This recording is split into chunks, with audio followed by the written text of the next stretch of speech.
Meron pa tayong 84.7% na hindi pa nakakapag-subscribe sa YouTube channel ko. Bago ang lahat, huwag natin kakalimutan na mag-subscribe and click the bell para ma-receive ninyo lahat ang aking notifications. Mga parkoy, Coach Tim Cone, dismayado at galit na galit sa mga referees dahil nga sa pagkatalo ng Barangay Ginebra. Well, mga parkoy, sino nga ba ang hindi magagalit dyan? Dahil tinambakan lang ng 26 ang Magnolia Hotshots ng Barangay Ginebra. Pero sa isang iglap, pakonti-konti nga nakahabol ang Magnolia sa Barangay Ginebra. Well, dismayado rin si Coach Tim Cone nga dahil nga pinabayaan nga nila ng 26 at hindi man lang nila na bantay ng maayos ang mga key player ng Magnolia.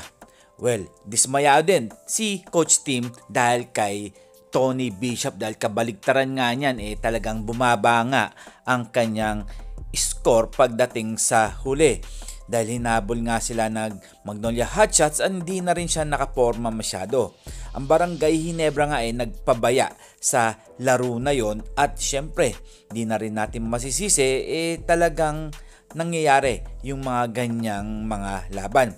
Well, although mga parkoy, ang Barangay Ginebra talaga talagang panalo nung time na yon kung ang mga referees talagang binantayan nila ang mga tawag at syempre mga parkoy, crucial yun. Kailangan nila tawagan yun dahil nga alam naman natin na si Baroka talagang pinaul si Scotty Thompson noong last seconds. Well, mga parkoy, dismayado rin naman ng mga ibang fans dyan dahil kitang-kita naman sa camera, talagang may foul doon.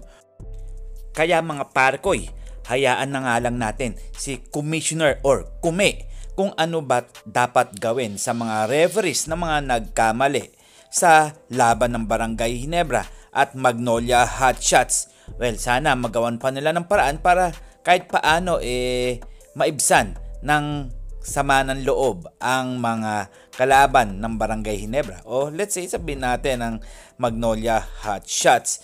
Well, syempre nakakasama talaga ng loob, 'di ba mga parkoy?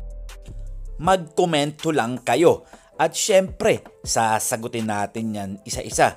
Mag-react. And this is Tondoboy Vlogs. I'm out. God bless you all.